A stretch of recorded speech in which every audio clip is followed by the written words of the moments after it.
우리 좌우 옆뒤 보시면서 인사하겠습니다. 한번 이렇게 인사해 볼게요. 한 주간 수고하셨습니다. 네, 한번 이렇게 다시 한번 인사해 보겠습니다. 잘 들어보세요. 다 잘 될 겁니다. 시작.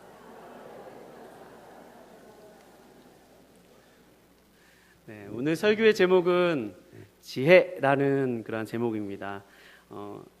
특별히 이 지혜는 우리 잠언 성경 66권에 잠언이란 책에 있는 그런 지혜에 관해서 좀 나누고자 합니다. 잠언이란 짧지만 의미심장한 짧은 구절이지만 의미심장하여서 그것을 평생 우리 옆에 두고 새길 만한 말씀을 잠언이라고 합니다. 성경 말씀에만 잠언이 있는 것이 아니라 각 시대마다 또 각 공동체마다 그들만의 잠언과 그들만의 가르침이 있었습니다. 인간은 삶을 어떻게 살아야 할 것인가에 대한 질문을 날마다 합니다. 그리고 순간순간합니다. 무언가 이 삶을 잘 영위해 나갈 수 있는 귀한 지침들을 얻고자 합니다. 그런 면에서 지혜는 참 중요하고 또 잠언에서 얘기하는 그런 지혜는 참 우리에게 많은 그런 동기를 부여합니다. 특별히 요즘같이 어려운 시기에는요, 그 지혜의 가치는 아마 수십억이 될 것입니다. 얼마 정도 된다고요? 수십억. 지혜는 정말 수십억 주고 돈을 주고 사는 사람이 있다고 합니다. 실제로 작년 중국 이베이에서 독특한 경매가 있었습니다. 그건 다름 아닌 세계 최고의 투자 전문가 워렌 버핏과 한 끼 식사를 하는데 그 식탁에 대한 가격을 매겼는데 그 경매 가격이 26억이었다고 합니다. 한 끼 식사하는데 그 사람의 투자 조언을 듣고 그 사람의 지혜 있는 조언을 듣기 위해서 어떤 사람이 그 식탁을 위해서 26억을 투자했대요. 이처럼 지혜는 돈을 주고도 살만한 그런 가치가 있는 것 같습니다. 성경 66권 중 잠언은 우리가 정말 지혜를 얻고자 할 때 가까이 하는 책입니다. 그래서 저도 좀 삶이 어려운 일을 당했을 때 잠언을 읽었습니다. 잠언이 총 몇 장으로 되어 있습니까? 31장으로 되어 있죠. 그래서 1월 1일에는 1장을 읽고 2일에는 2장을 읽고 말일에는 31장을 읽었습니다. 28일 주간밖에 없는 날에는 그 뒷장을 안 읽고 다음부터 읽었고요. 진로에 대한 중요한 결정을 내릴 때 잠언으로부터 도움을 얻기도 했습니다. 잠언에서 얘기하는 정말로 참된 사람은 누구인가, 또 어떤 사람을 쫓을 것인가, 신뢰할 것인가에 대한 통찰을 잠언에서 많이 얻었습니다.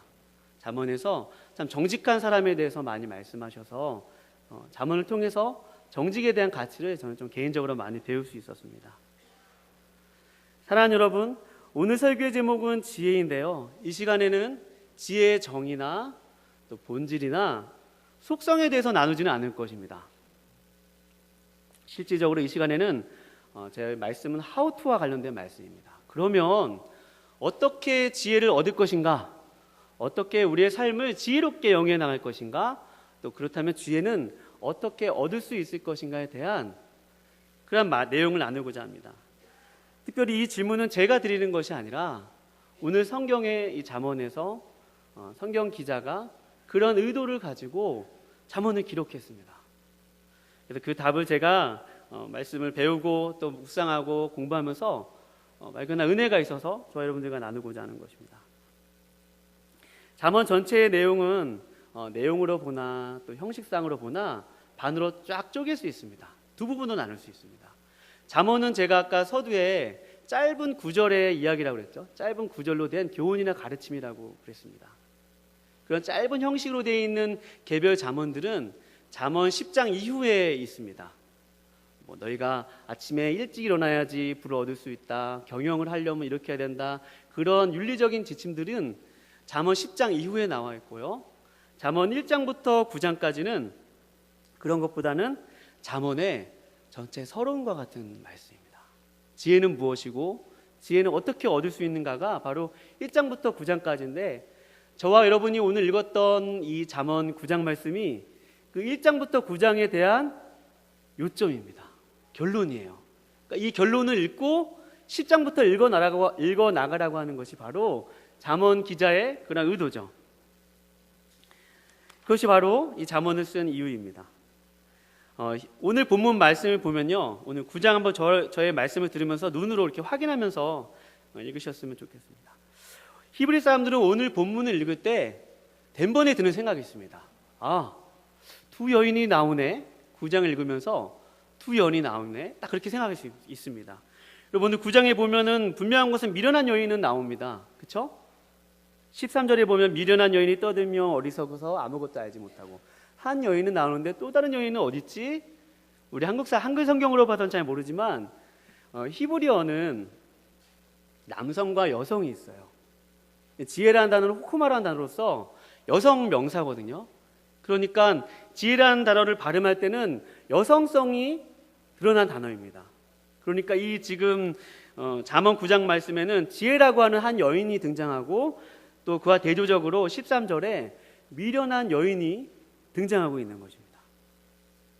근데 참 재밌게도 첫 번째 지혜의 여인과 또 13절 이하의 어리석은 여인의 모습이 비슷하게 묘사됩니다. 한번 눈으로 확인해 보시기 바랍니다. 첫 번째 지혜 여인도 잔치를 베풀어요. 어리석은 자를 초대하기 위해서 종들을 불러서 맛있는 음식을 준비하고 잔치를 마련합니다. 그래서 어리석은 자는 내 집에 와서 지혜를 얻으라는 거예요. 그럼 너는 생명을 얻을 것이다 라고 지혜 여인이 말씀하고 있습니다. 그리고 13절 이하에 보면 미련한 여인도 떠들며 어리석어서 자기 집 문에 앉고 성문 큰 어귀에 서서 어리석은 사람들을 부르면서 내가 잔치를 열었는데 나의 집에 와서 내 음식을 먹으라고 얘기합니다. 근데 음식이 좀 다릅니다. 17절 말씀에 보면 도둑질한 물이 달고 몰래 먹는 떡이 맛있다. 음식의 종류가 좀 다릅니다. 그 집에 들어간 사람은 18절에 마치 스올로 들어가는 것과 같다고 비교하고 있습니다. 사랑하는 여러분, 잠언의 기자는 왜 이 두 여인, 즉 지혜와 이 어리석은 여인, 미련한 여인은 이 문맥상 살펴보면 음녀거든요. 음녀입니다. 음녀예요.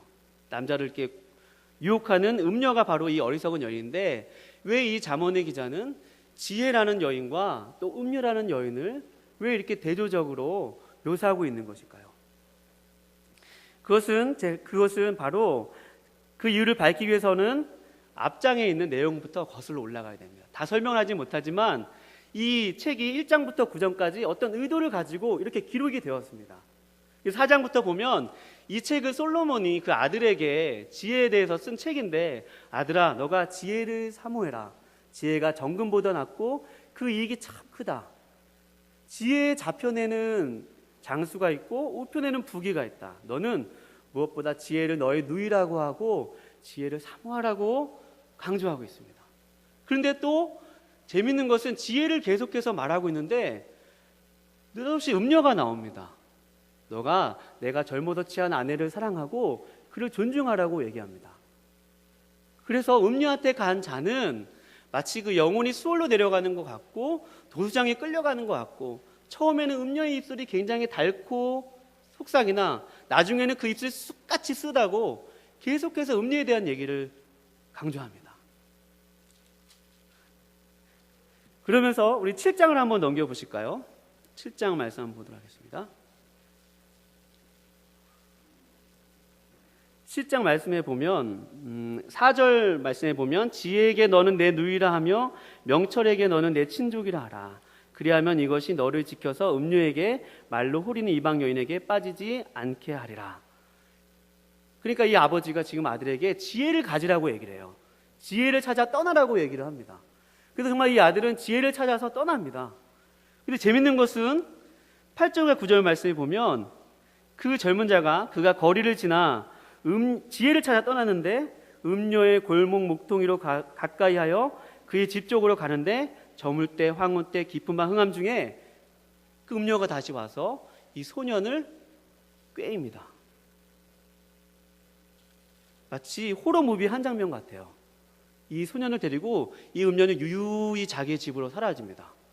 참 재밌지 않습니까? 지혜를 찾아 떠난 그 소년이 지혜를 찾아 떠났는데 지혜를 만난 것이 아니라 누굴 만났어요? 누굴 만났습니까? 음녀를 만났죠.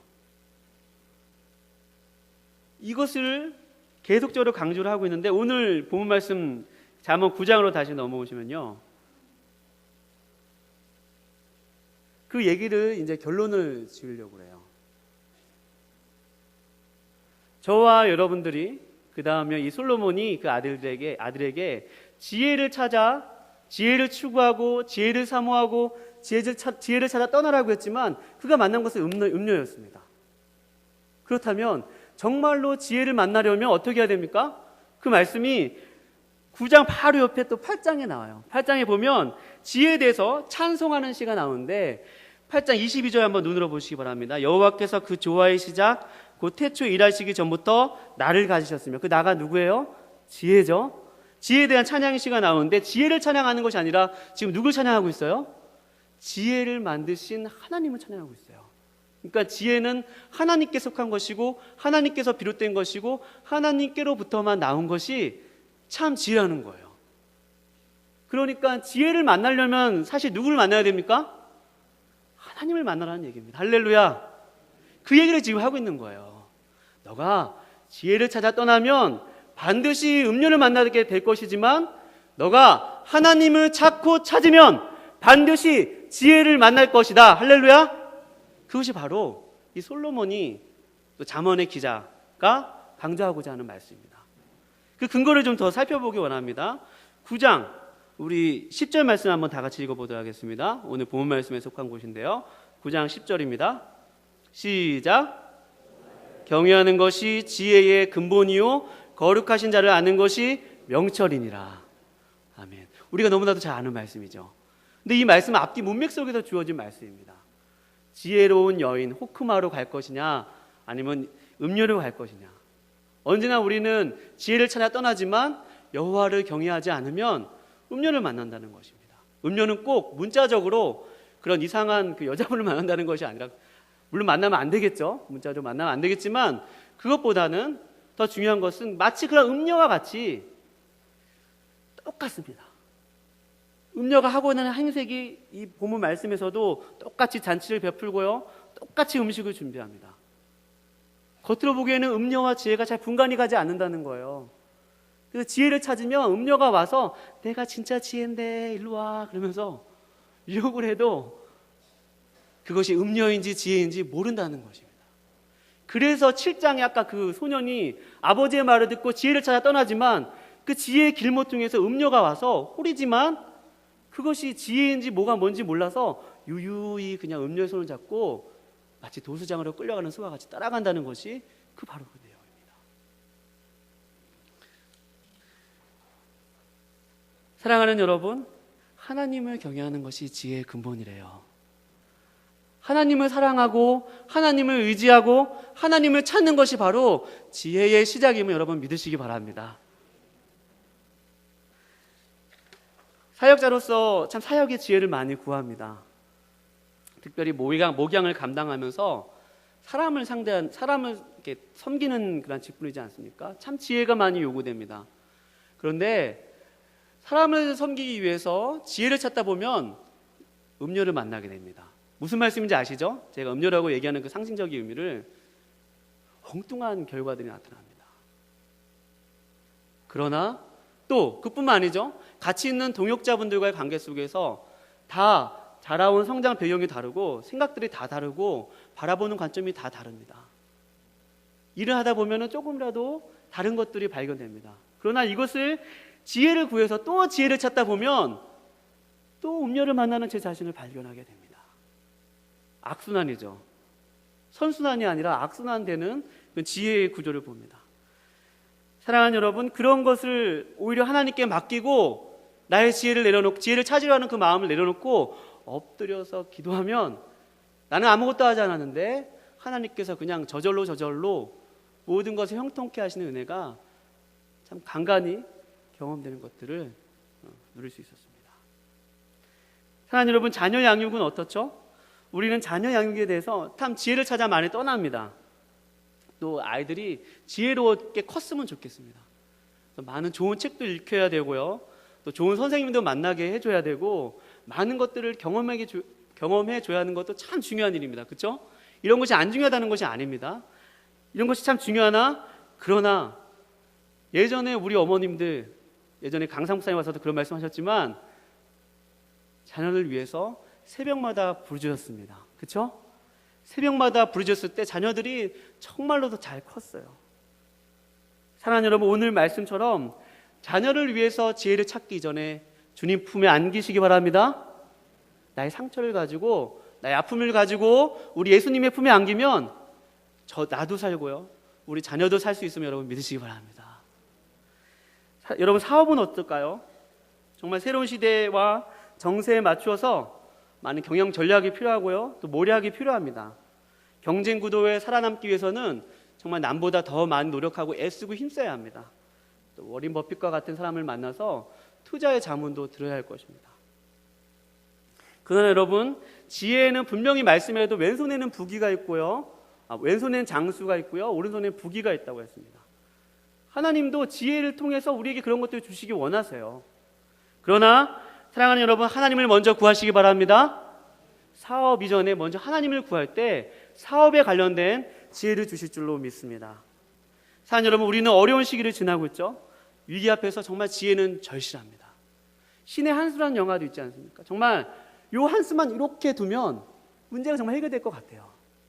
이게 묘수가 될 수도 있고 이게 꼼수가 될 수도 있는데, 이 신의 한 수는 어디서 옵니까? 그 말처럼 하나님 앞에 무릎 꿇을 때 우리 인생 가운데 정말 이 위기 앞에서 이 위기를 극복하고 풀어나갈 만한 참 모략과 지혜를 얻을 수 있으면 여러분 믿으시기 바랍니다.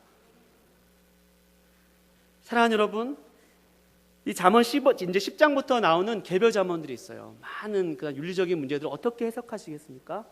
이 9장의 내용이 그것에 대한 대답입니다. 바로 여호와를 경외하는 마음으로 각 구절들을 해석하시기 바랍니다. 이런 말씀이 있거든요. 자녀에게 매를 아끼면 자녀가 어떻게 된다? 잘 자라지 못한다고, 자녀를 때리라고 얘기해요.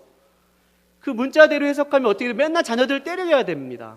그러나 이 말씀을, 그 윤리적인 잠언을 대하기에 먼저 앞서서 하나님께 기도하고 하나님께 아뢰고 하나님의 심정을 구하면 자녀를 때릴 때 하나님의 마음을 때리지 않겠습니까?